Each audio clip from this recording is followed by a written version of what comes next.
Look, Simon, welcome to Change Agents. I appreciate you coming along and sharing your thoughts on the topic of change.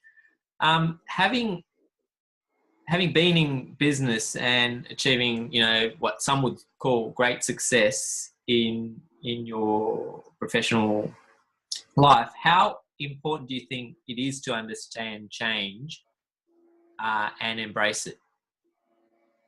Well, I think it's critically important, and in two ways. First of all, understanding change in the marketplace. So a lot of people are running a business that is based on where the world has been, not where it's going. And the great fortunes of the world are always the people that providing a product or a service that is in keeping with the direction of how people are changing. And, the reason that old companies go under is because they have not adapted strategically to change. But the second way is, of course, change in our mental state, being malleable, being flexible in our point of view. There's so many people as they get older have the capacity to be highly successful in business because they have wisdom, they have experience. But sometimes let themselves down because their mental flexibility, their ability to mentally keep changing, keep adapting, keep evolving, has slowed down. And so you need those two combinations. You need the business strategy emphasis on change and the mental emphasis on change. Okay, so what and you mentioned a couple of those attributes, mental change, but what do you think holds entrepreneurs back? Is it fear, lack of courage, lack of inspiration, lack of money from taking that next step in business? Or is it too general a question to ask? Well, I mean, I can, if you're saying to open a business, is that the issue, or people who are already in business? I'd say both. So the first step obviously would be to launch the business and make it successful and profitable. But the next step is, okay, someone's running a business, but there are changes that happen in the marketplace, but they still keep going along the same road, and things start to go down and so forth. So what is it about change that they've got to understand? Like, is it when things are changing around them, they've got to do something, or they've got to be more proactive? Yeah, well, for the ones who are opening a business, the fear is very. You're right. There's a lot of fear around it, and with good reason, because it always takes a certain amount of time before you start making money. Generally, in a business, and that can be a long time. It can be up to a year, if not more, for some people. So, I fully respect people's fear, and I think it's wise to have some fear regarding opening a business, and to counter that, a lot of preparation, number one, and number two, as much capital as you can save up so that you can handle it, or number three, to open your business part-time to alleviate a lot of the fears about falling short and not earning a living. That is also a very good strategy. Regarding so I think it is fear in the case of people opening a business. Once someone's got a business up and running, I think what stops them changing is largely that what they're doing is working okay. And so they keep on grinding it out with what's working okay, not experimenting. So for instance, someone might do use the same sales presentation for 5 years, or use the same ads for 5 years, or use the same tactics for 5 years. And the reason is because they earn a good living doing that. But of course, the potential to earn 10x that is there. There are better ways of doing things, sometimes dramatically better, that are never tried. It's interesting when you walk down the street, you see shops closing all the time, and some of them have been around for 20 years. Now the question is, do they have 20 years of trying new stuff every year? Were they dedicated to change, to improvement? In many cases, I think not. And that is one of the main reasons why they're closing. You know, they tend to be doing the same thing, in some cases, the same thing that they've always done. And the change comes from the fact that it works to some degree. Yeah. So in some ways, it's complacency. They just get used to how things are going and they stay along that same road, whereas things outside of them, you know, divert and take another path. So it's staying open to that, what's going on around you, perhaps. Yeah, absolutely. They're prisoners of their own success. They're of their own methods. So if it wasn't working for them, they keep trying something. But because it is working for them, they cease trying something. Okay. You know what I mean? Yeah. And that's that is an endemic problem across the business world. Yeah. So, what do you think? What are some challenges that you've had to overcome, and how did you change your circumstances? Like, I know this is a broad question. You can pick any example, just to give some others some inspiration to change their circumstances. Well, I mean, you know, I've been forced to change a lot. When I went to, like everybody, when I left school and started a profession, it was completely new. The rules were new, the hours were new, the attitudes of the people around me were new, and certainly the industry was new. Everybody has that change they got to face. Then I had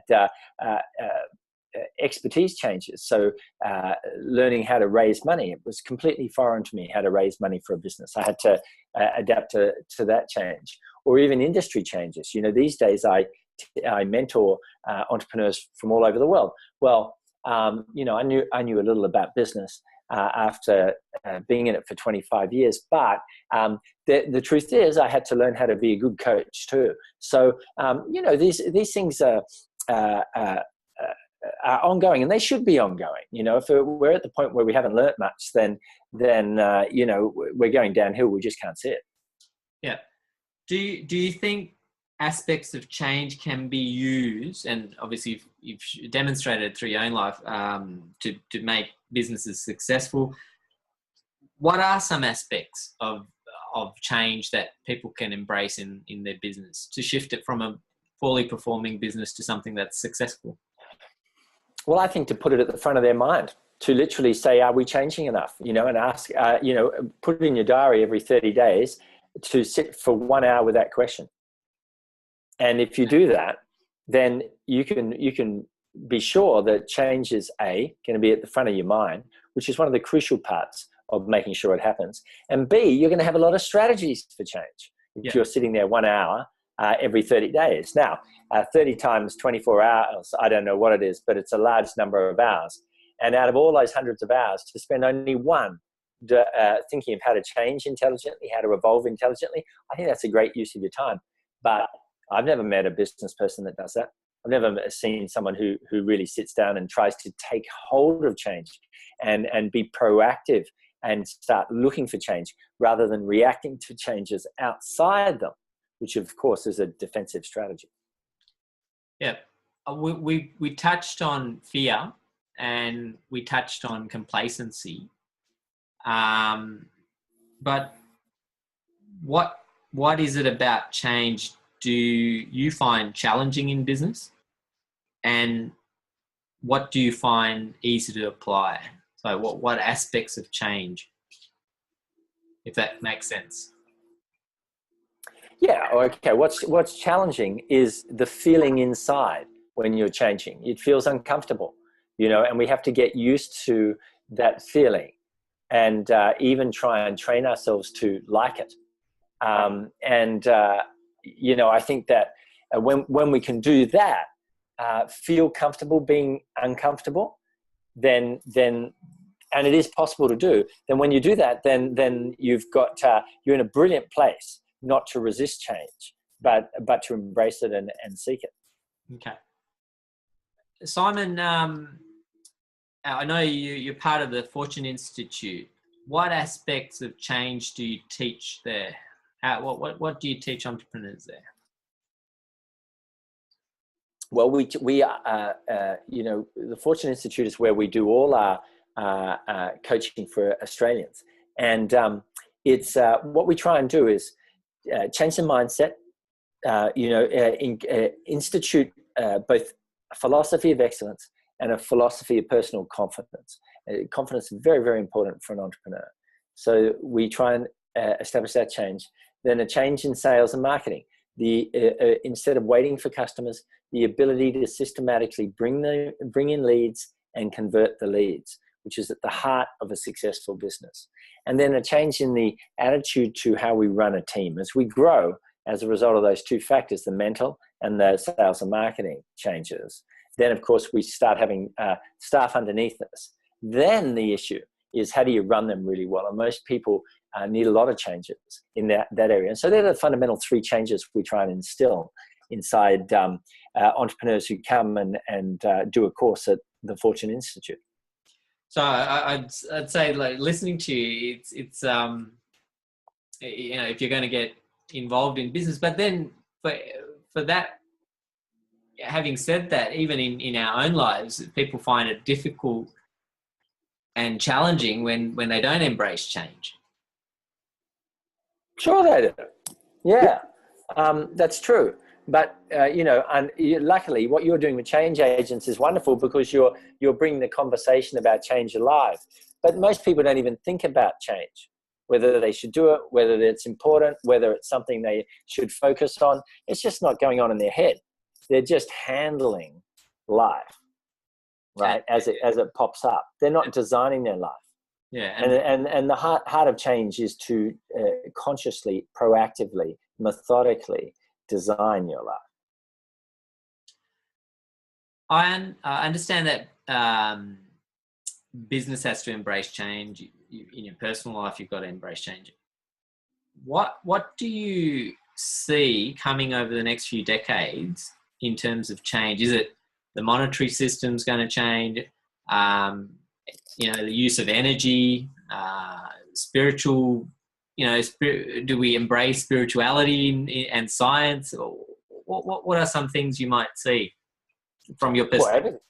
Well, all of those are going to change. There's nothing that's not going to change. I mean, regarding spirituality, it's probably only the outer layer of it that's going to change, because when it comes to spiritual matters, of course, these principles are eternal.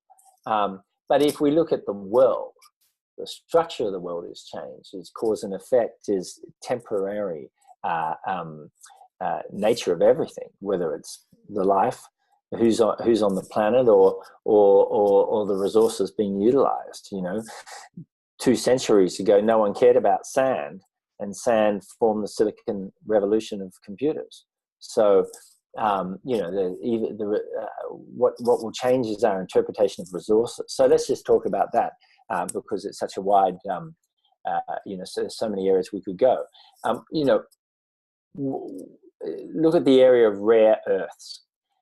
There are all these kinds of earths in the ground, and in recent years they have been utilizing different rare earths to use in chemicals, and to use in industry, and many of these things even 20 years ago were not being used. Were in some cases very difficult to find. Contrast that with the oil, which of course, and until the last year, was trading at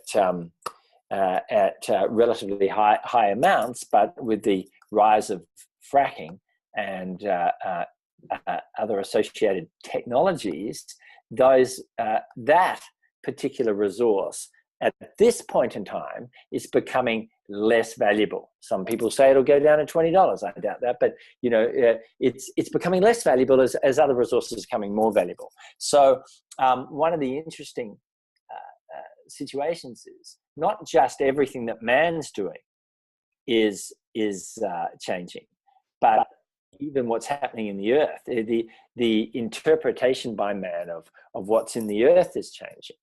Now, that's probably not the the answer to the question That's you actually want it. But change is everywhere. So it's probably the one constant we can rely on in that sense. Yeah, absolutely, absolutely. Even things that don't look like they're changing are changing. A rock doesn't look like it's changing, but come back in 10 billion years and it's probably sand or something else. So I'd put out there to become more conscious of change and to be a part of it proactively.